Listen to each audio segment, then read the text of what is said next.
সুষ্ঠু ও গ্রহণযোগ্য নির্বাচন করতে ইসি প্রতিশ্রুতিবদ্ধ, বললেন সিইসি।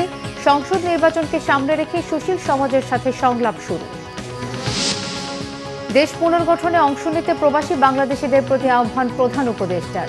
প্রবৃদ্ধি অর্জনে অবদান রাখায় রেমিটেন্স যোদ্ধাদের প্রশংসা। ভারতের তামিলনাড়ুতে অভিনেতা বিজয় থালাপতির জনসভায় পদদলিত হয়ে প্রাণহানির সংখ্যা বেড়ে ৩৯। ৯০০ জনকে হাসপাতালে ভর্তি, বাড়তে পারে মৃতের সংখ্যা। দেখছিলেন ক্রাউন সিমেন্ট সংবাদ শিরোনাম। এবারে বিস্তারিত। প্রধান নির্বাচন কমিশনার বলেছেন, সুষ্ঠু ও গ্রহণযোগ্য নির্বাচন করতে ইসি প্রতিশ্রুতিবদ্ধ। নির্বাচন প্রস্তুতিতে এগিয়ে যাচ্ছে কমিশন। আসন্ন ত্রয়োদশ জাতীয় সংসদ নির্বাচনকে সামনে রেখে সুশীল সমাজের প্রতিনিধি, বুদ্ধিজীবী ও শিক্ষাবিদদের নিয়ে আজ থেকে সংলাপ শুরু করছে নির্বাচন কমিশন। আজ প্রথমে বুদ্ধিজীবী ও সুশীল সমাজের ৩০ জন সদস্যের সঙ্গে সংলাপ করছে কমিশন। এরপর দুপুর ২:৩০ থেকে বিকেল ৪:৩০ পর্যন্ত ৩৩ জন শিক্ষাবিদের সঙ্গে সংলাপ করবে ইসি। অক্টোবরের মাঝামাঝিতে বিভিন্ন রাজনৈতিক দলের সাথেও সংলাপ করবে নির্বাচন কমিশন। এদিকে ৭৩ দেশি নির্বাচন পর্যবেক্ষক সংস্থাকে নিবন্ধন দিয়েছে নির্বাচন কমিশন। দেশ পুনর্গঠন প্রক্রিয়ায় অংশ নিতে প্রবাসী বাংলাদেশিদের প্রতি আহ্বান জানিয়েছেন প্রধান উপদেষ্টা প্রফেসর ডক্টর মোহাম্মদ ইউনূস। শনিবার এনআরবি কানেক্ট ডে উপলক্ষে নিউ ইয়র্কে আয়োজিত এক অনুষ্ঠানে এই আহ্বান জানান তিনি।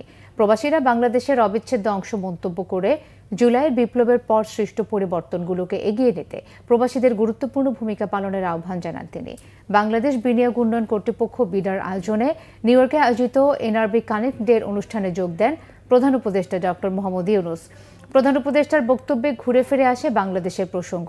১ বছর আগে কি পরিস্থিতিতে তিনি সরকার গঠন করেছিলেন তা জানিয়ে প্রবাসীদের বলেন, বাংলাদেশে এখন পুনর্গঠনের কাজ চলছে। প্রবাসীরা যে যেখানে আছেন দেশের জন্য কাজ করতে হবে। প্রবাসীদের পাঠানো অর্থ রেমিটেন্সের ২১%-এরও বেশি প্রবৃদ্ধি অর্জনে অবদান রাখার জন্য বিদেশে থাকা বাংলাদেশিদের প্রশংসা করেন ডক্টর ইউনূস। অনুষ্ঠানে প্রধান উপদেষ্টার সফর সঙ্গে রাজনৈতিক দলের নেতারাও বক্তব্য রাখেন।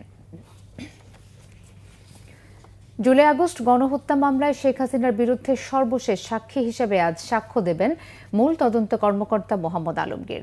বিচারপতি গোলাম মর্তুজা মজুমদারের নেতৃত্বে ৩ সদস্যের ট্রাইব্যুনাল সাক্ষীর জবানবন্দি ও জেরা করা হবে। এর আগে গত বুধবার সাক্ষ্য দেন বিশেষ তদন্ত কর্মকর্তা ফরেনসিক বিশেষজ্ঞ তানভীর হাসান জোহা। সেদিন জোহা বলেছেন, তদন্তকালে বিটিআরসি, এনটিএমসি ও ডিএমপি সহ সংশ্লিষ্ট দপ্তর থেকে বিভিন্ন audio clip, video footage, CDR, CC camera footage সংগ্রহ করেন তিনি। এরই ধারাবাহিকতায় গত ২৩ ডিসেম্বর সাবেক প্রধানমন্ত্রী শেখ হাসিনার ৬৯টি অডিও ক্লিপ জব্দ করেন। আইনশৃঙ্খলা পরিস্থিতি নিয়ন্ত্রণে খাগড়াছড়িতে অনির্দিষ্টকালের জন্য চলছে ১৪৪ ধারা। শহরের বিভিন্ন পয়েন্টে মোতায়েন রয়েছে সেনাবাহিনী ও পুলিশ। এছাড়া জেলা সদরে মোতায়েন করা হয়েছে ৭ প্লাটুন বিজিবি। বিভিন্ন পয়েন্টে জিজ্ঞাসাবাদ করা হচ্ছে পথচারীদের। গতকাল জুম্ম ছাত্র জনতার ডাকে সড়ক অবরোধ চলাকালে মহাজনপাড়া ও উপজেলা পরিষদ সংলগ্ন এলাকায় দুই পক্ষের ধাওয়া পাল্টা ধাওয়া হয়। এতে আহত হন অন্তত ২৩ জন। পরিস্থিতি নিয়ন্ত্রণে জেলা প্রশাসন জারি করেছে ১৪৪ ধারা। এদিকে গতরাতে সেনা নিরাপত্তায় সাজেকে আটকা পড়া ২,০০০-এরও বেশি পর্যটককে পৌঁছে দেওয়া হয়েছে গন্তব্যে। কক্সবাজারে টেকনাফের পাহাড় ও সমুদ্রপথে বেড়েছে মানব পাচারকারীদের কার্যক্রম।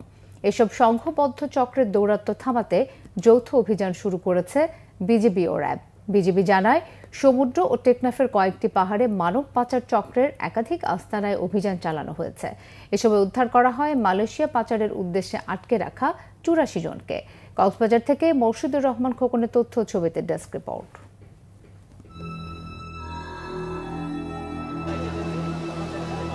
চলতি মাসে কক্সবাজারের সীমান্ত উপজেলা টেকনাফের গহীন পাহাড়ে অভিযান চালায় বিজিবি। অভিযানে অস্ত্রসহ ১০ জনের বেশি মানব পাচারকারীকে আটক করে তারা।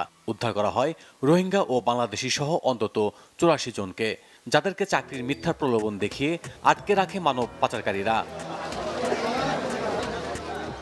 বিজিবি জানায়, গত ১৮ সেপ্টেম্বর টেকনাফের কচ্ছপিয়ার গহীন পাহাড়ে একটি আস্তানা থেকে নারী, পুরুষ ও শিশুসহ ৬৬ জনকে উদ্ধার করে নৌবাহিনী ও কোস্টগার্ড। সব মিলে মানব পাচারকারীর চক্রের হাত থেকে এখন পর্যন্ত উদ্ধার করা হয়েছে ১৫০ জনকে। ভুক্তভোগীরা জানান, দালাল চক্রের হাত বদল হয়ে পণ্যের মতো বিক্রি হয়েছেন তারা। আমি ওখানে ১৫ দিন পাহাড়ে পাহাড়ে আটকাইছিলাম। আমাকে চরম মারধর করছে, আমাকে আরও ৫০,০০০ টাকা মুক্তিপণ দাবি করছে। গত পরশু দিন আমাকে আবার আপনার 50,000 টাকা অন্য পার্টির কাছে বিক্রি করে দেয়। আমাদেরকে সরাসরি বিনা টাকায় বিনামূল্যে মালয়েশিয়া নিয়ে যাবো বলছিল। এশিয়ালে যাইব হয়ে বিনামূল্যে, মানে অল্প খরচে আমার টাকা দিতে হবে না, এক কথা বলে আমাকে এখানে আনছিল। কাজে আসছিলাম, আসার পরে হোটেলে কাজ পাইলে পরে আমি লবণের লেবারি কাজ করছি, লোডারে গাড়িতে লবণ ভরা যার বাড়িতে থেকে কাজ করছি। এক সপ্তাহ কাজ করার পরে ও বলছে যে চলো ঘুরে আসার কথা বলে আমাকে বিক্রি করে দিচ্ছে। পালিয়ে আসা ভুক্তভোগীদের দেয়া তথ্যের ভিত্তিতে অভিযান চালানো হয়েছে বলে জানান বিজিবি ও র্যাবের অধিনায়ক। বিভিন্ন জায়গা থেকে আমরা দেখছি ধরে নিয়ে আসা হচ্ছে, ওখানে পাহাড়ে রাখা হয় এবং সাগর পথেই তাদেরকে বিভিন্ন গন্তব্যে, অজানা গন্তব্যে পাঠানো হয়। তো এই জায়গাটা নিয়ে আমরা কাজ করছি সকল বাহিনী সমন্বিতভাবে নিজস্ব তথ্য উপাত্ত দিয়ে। এই অভিযানে শুধু অপরাধীদেরই ধরা হয়নি, অক্ষত অবস্থায় উদ্ধার করা হয়েছে পাচারকারীদের হাতে বন্দী অসংখ্য ভিকটিমকেও। এই আভিযানিক সাফল্য মানব পাচারকারীদের প্রতি একটি কঠোর সতর্কবার্তা। মানব পাচার রোধে আইন শৃঙ্খলা বাহিনীর তৎপরতা আরও বাড়ানোর দাবি জানিয়েছেন স্থানীয়রা। Bangla vision news desk. আন্তর্জাতিক। ভারতের তামিলনাড়ুতে পদদলিত হয়ে শিশুসহ অন্তত ৩৯ জনের প্রাণহানি হয়েছে, অনেকের অবস্থাই গুরুতর। দক্ষিণী অভিনেতা বিজয় থালাপতির জনসভায় মর্মান্তিক এই দুর্ঘটনা হয়েছে। বিজয় থালাপতিকে গ্রেফতারের দাবি তুলেছে তার অন্যতম রাজনৈতিক প্রতিদ্বন্দ্বী তামিলনাড়ুর ক্ষমতাসীন দল ডিএম। তামিলাগা ভেট্রি কাজকম টিভিকের সভাপতি বিজয়ের রাজ্য সফরের অংশ হিসেবে তামিলনাড়ুর কারুর জেলায় ওই সমাবেশে বিপুল জনসমাগম হয়। বিজয় জনসভায় যেতে দেরি হয়, মানুষ ৬ ঘন্টারও বেশি সময় ধরে দাঁড়িয়েছিল। এমন পরিস্থিতিতে সমাবেশ চলাকালে হঠাৎ ভিড়ের মধ্যে অনেকেই অজ্ঞান হয়ে পড়েন। এতে আতঙ্কিতদের হুড়োহুড়িতে পদদলিত হন ১,০০০-এরও বেশি মানুষ। তাদের কারুর মেডিকেল কলেজ হাসপাতাল সহ আশেপাশের বেসরকারি হাসপাতালে নেওয়া হয়। কারুর জেলা পুলিশের পক্ষ থেকে জানানো হয়েছে, জনসভাস্থলে আহত প্রায় ৯০০ জনকে হাসপাতালে ভর্তি করা হয়েছে। অনেকের অবস্থা গুরুতর থাকায় বাড়তে পারে মৃতের সংখ্যা। প্রাণহানির ঘটনায় শোক প্রকাশ করেছেন তামিলাগা ভেট্রি কাজাগাম দলের প্রধান থালাপতি বিজয়।